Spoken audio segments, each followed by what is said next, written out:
नमस्कार स्वामी भक्त हो, तुमचं आपल्या चॅनलवरती मनापासून स्वागत आहे. यावर्षीचं चंद्रग्रहण भारतात दिसणार आहे. चंद्रग्रहण होळीला आहे, त्यामुळे होळी नेमकी कधी साजरी करायची हा प्रश्न सर्वांनाच पडलेला आहे.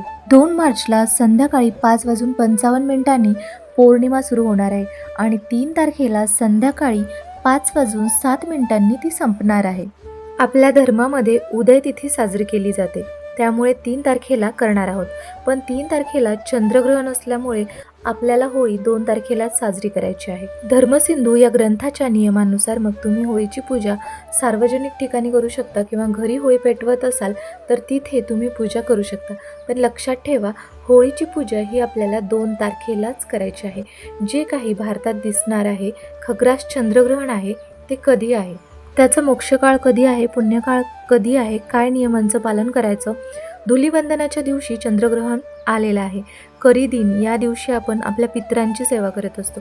आपले वीर जेवू घालतो, त्यांना टाक म्हणतो आपण. आपल्या घरामध्ये जो टाक असतो ना, मृत व्यक्तीचा टाक आपण तयार करत असतो आणि ते वीर जेवू घालत असतो.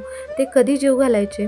ग्रहण असल्यामुळे चंद्रग्रहण हे 3 मार्चला दुपारी 3:20 सुरू होतं आणि संध्याकाळी 6:46 संपणार आहे. चंद्रग्रहाचा जो सूतक काळ आहे तो ग्रहणाचा 9 तास आधी सुरू होतो.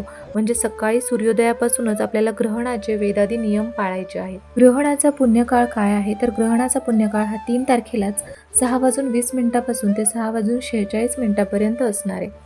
महिला, लहान बाळ, आजारी व्यक्ती यांच्यासाठी काय नियम आहेत तर हे पहा. नियम पाळणाऱ्यांसाठी आहेत, न पाळणाऱ्यांसाठी नाहीत.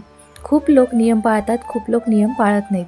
जे लोक नियम पाळतात स्वतःची काळजी घ्या आणि डॉक्टरांनी जे सल्ले दिलेले आहेत ते फॉलो करा. जर तुमच्याकडे लहान बाळ, गर्भवती महिला असतील तर अतिरेक करू नका, त्यांची काळजी घ्या आणि त्यांना आराम द्या. सर्वप्रथम एक महत्त्वाची गोष्ट, वैज्ञानिकदृष्ट्या चंद्रग्रहणामुळे थेट आरोग्यावर वाईट परिणाम होत नाही.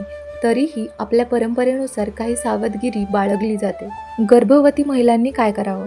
चंद्रग्रहणाच्या वेळी शक्यतो घरातच राहावं, आकाशाकडे थेट पाहणे टाळावे अशी पारंपरिक समज आहे. या काळात शिवणकाम करणे, कापणे, धारदार वस्तू वापरणे टाळावे असेही म्हटले जाते. सर्वात महत्त्वाचे म्हणजे मन शांत ठेवावे, सकारात्मक विचार करावेत, मंत्रस्मरण किंवा चांगले वाचन करावे. ग्रहण संपल्यानंतर आंघोळ करून स्वच्छ कपडे परिधान करावेत. आता लहान बाळांसाठी, बाळांना घरात सुरक्षित ठेवावे. ग्रहणाच्या वेळी बाहेर उघड्यावर नेऊ नये. अन्न झाकून ठेवावे. शक्य असल्यास ग्रहणानंतर ताजे अन्न द्यावे. स्वच्छतेची विशेष काळजी घ्यावी. आता आजारी व्यक्तींसाठी, ज्यांची तब्येत नाजूक आहे त्यांनी विश्रांती घ्यावी, वेळेवर औषधं घ्यावीत, अनावश्यक ताण किंवा चिंता करू नये. घरात शांत वातावरण आणि सकारात्मक ऊर्जा ठेवणं खूप महत्त्वाचं आहे. शेवटी एकच, चंद्रग्रहण म्हणजे घाबरण्याची गोष्ट नाही.